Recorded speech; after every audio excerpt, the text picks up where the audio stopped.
Stitch loves Angel. Mika, Tay, Boogie-Boos.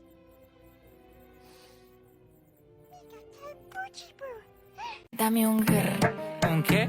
Un grr. ¿Un qué? ¿Un qué? Un grr. ¿Un qué? Un grr. ¿Un qué? Un grr. Un grr. Un grr. Stitch loves Angel. Mika, Tay, Boogie-Boos.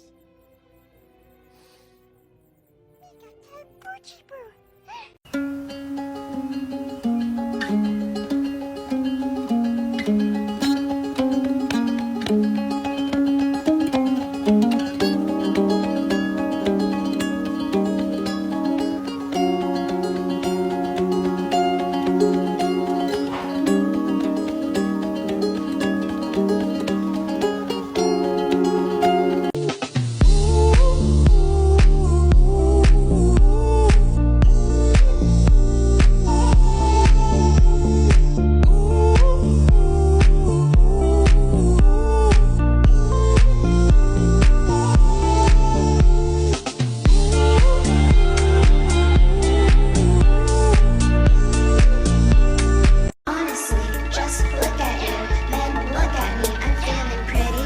No matter the city, we packing lives and we out here ending.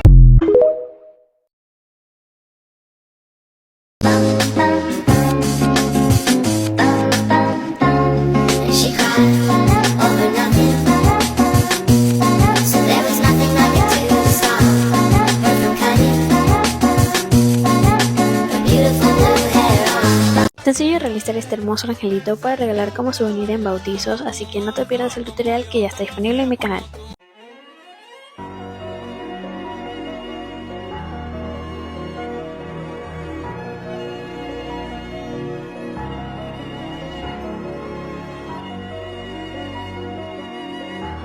Finley finished a pattern off these wings. You can find it in my Etsy. And link to my Etsy is in my bio. I got the scheme and written instructions. It's very versatile and costs less than a cup of coffee. Follow me to see making a biblically accurate tingle with them. Así como lo pedí, así se me concedió y se dio este amor tan bonito de esos que no caben en el corazón, de los que sabes y sientes que pa' quedarse.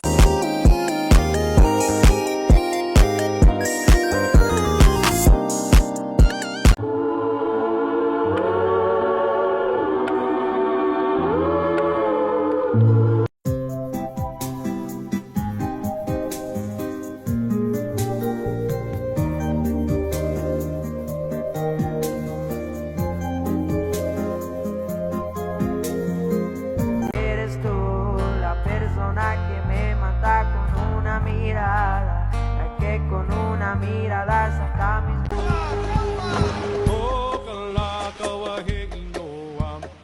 Let's rate everything I've crocheted in the last year as a beginner. Pink ribbon bag, 9.5 out of 10. Cherry bag charm, 10 out of 10. I make this for all of my friends. Chromie hat, 7 out of 10 because I wish it was a bit thicker, but I'm gonna wear it in Japan. Fluffy pink shoulder bag, 9 out of 10. I wish I had put like a zipper here, but other than that, it's perfect. Granny square laptop sleeve, 6 out of 10 because it's so fucking flimsy. Korean style thin scarf, 10 out of 10 because I love wearing this to work, and whenever I don't want to work, I go like... Strawberry charm, 7 out of 10, it was hard to make. Tanned Hello Kitty Hawaii edition, 7 out of 10 because it was hard to make. Chikawa shoulder bag Sky Tree edition, 9 out of 10 because I'm giving it to my friend. Flower motif bag, 7 out of 10 because it was so hard to make, but it is quite cute. Mesh iPad bag, 10 out of 10 because it was easy to make. It only took me like 4 hours, plus I'm giving it to my sister, so I don't need to deal with it. Rose ruffle top, 8 out of 10. It's cute, hard to make, but still working on it.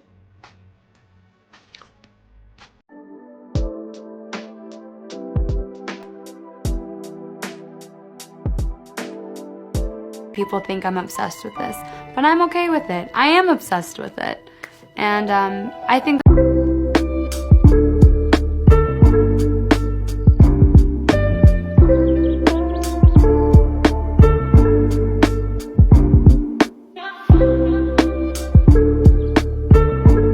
Así como lo pedí, así se me concedió y se dio este amor tan bonito de esos que no caben en el corazón, de los que sabes y sientes que pa' quedarse. O nome dele é Stitch. Só que esse nome não existe na Islândia, mas aqui existe sim.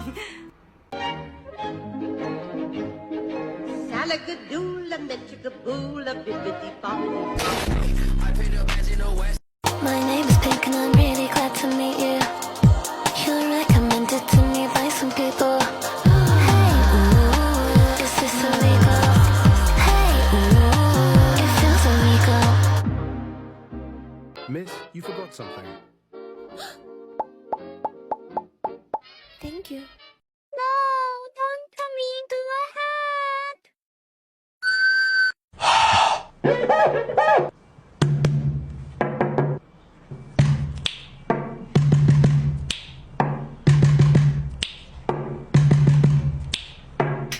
First things first, I'ma say. A lot of people wants to crochet my fluffy teddy bear but are very hesitant with crocheting with fluffy yarn.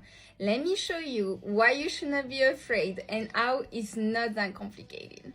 So first let me show you what you need. So chunky yarn, like right here you see it's pretty chunky. I use Parfait Chunky right here from Premiere, and a thin fluffy yarn. So the fluffy yarn has to be thinner than the chunky yarn. And by choosing a chunky yarn that is thicker than the fluffy yarn, you will still be able to see the stitches. You see 1, 2, 3, and it will make it very easy for you to crochet it. So you have to trust me on that.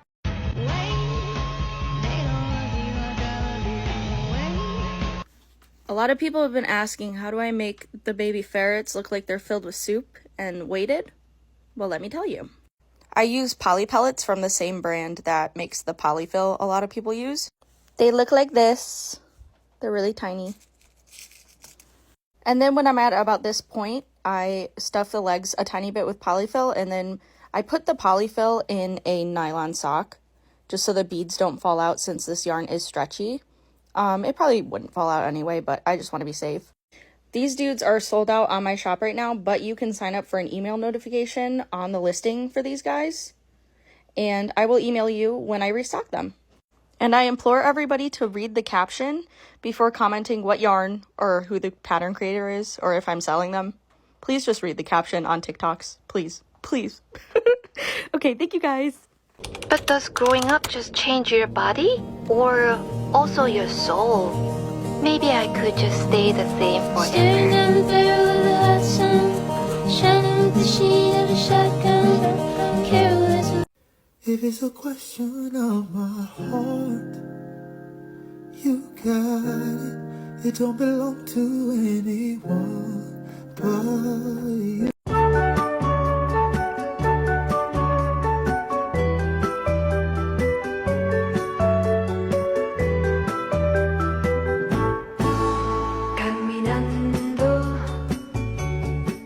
Crochet ideas. Back to school.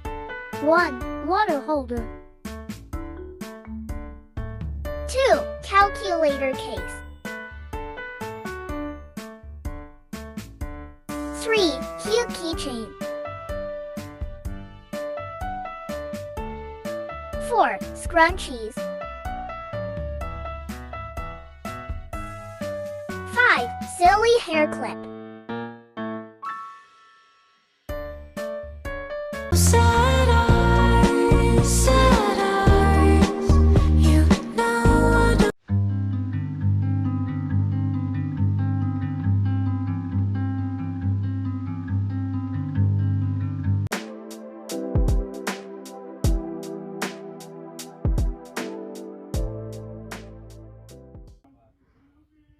I made these angel wings to attach to a plush. So I added a safety pin so you can just attach it, and I like the look because it's seamless. So when I attach it, obviously you don't see the pin really. And I was wondering if there's an alternative to a pin, because I don't know, it feels unsafe because someone might prick their finger. So if there's an alternative to a safety pin, please let me know, because I'm wondering, because the clip usually pops out when you try to clip it on, and I'll, just in case there's like any future clip-on things I want to do. Thank you.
Reasons why your crochet plushies don't look good, stuffing edition. Reason number 1 is you're not closing your project enough before you start stuffing. I wait until I have at least 18 single crochet in the round before I start to stuff.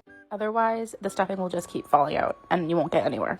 Reason number 2, you're not breaking up your stuffing before you put it in your project. If you just put that huge clump of stuffing in there, you will have lumps and bumps everywhere and you will not have a smooth finish. Next, you're not stuffing all the way down to the bottom. You're just kind of putting the stuffing in there and hoping it finds its way to the bottom. You need to stuff it to the bottom. See how that has a nice layer of stuffing across the bottom, and then you build on that. Next reason, you're not putting enough stuffing in. You need to stuff that bad boy so full, not full that you see gaps in your stitches, but like solid. See how squishy that is? We do not want our stuffy to be morphed by a 2-year-old with grubby little hands. We want it to stay how it was intended to stay. Reason number, I've lost count. You're not closing your project and then stuffing more. As you stuff, you need to be closing it. So once you get a good base there, you need to close it the next round, and then you need to put more stuffing in. Next reason, you're using your eyes and not your hands. You need to feel for those dips in stuffing as opposed to looking for them. So here you see me running my hands over the project until I feel a lull or a depression in the plushie, and then I go and I put more stuffing there. Next reason, you are not stuffing after your last row. Once you finish the last row, you still need to be putting stuffing in that bad boy, or else you're gonna have a flat back, and you want to have a nice rounded finish. I'm sorry for shitting on you for the last 2 minutes, but now look, you know how to stuff. If you've been making amigurumi and you're wondering why your plushies maybe don't look like everyone else's, this may or may not help you. So basically, I didn't know why my plushies weren't turning out how I wanted them to. So, through trial and error and realizing that maybe I needed a little help, I took to the internet and figured out I was completely doing my stitches wrong. A single crochet you may think is just like, oh, I'm gonna go in, pull up a loop, pull through 2 loops, and that's a single crochet, right? However, it does matter how you're pulling your yarn through that first loop. Basically, when you're doing amigurumi, you want to make sure your yarn is going under your hook first and then over your hook. You don't want to do it as if you were making just like any crochet item where you would, sorry, it's hard to do now, yarn over your hook and then yarn over your hook again. This is made with yarn over, and he's a little wonky. And then this is made with yarn under, yarn over. And you can see the stitches are uniform. They're a little bit thicker. The color changes are a little bit cleaner. So you can see there's holes there. And there's just a difference in the stitches. Same thing with Pikachu. He is completely yarn over. The stitches are super flat. The color changes are a little, rough. So I'll show you again.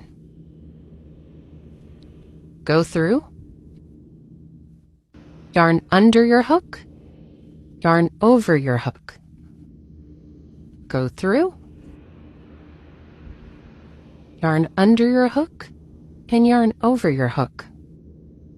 And you're gonna get a difference automatically of like the thickness, how they lay, everything like that. And so, don't be like me and don't waste a bunch of time, energy, money on yarn. And I mean, you can play around with it. You can do yarn over, yarn under, see how that looks. Play with your plushies until they're looking the way you want. He doesn't look the way I want, but he does. And that's what really matters at the end of the day, right? So yeah, if you want more of a series of things that you shouldn't do that I've done, then I will be making videos on how to help get you going on making some cute plushies.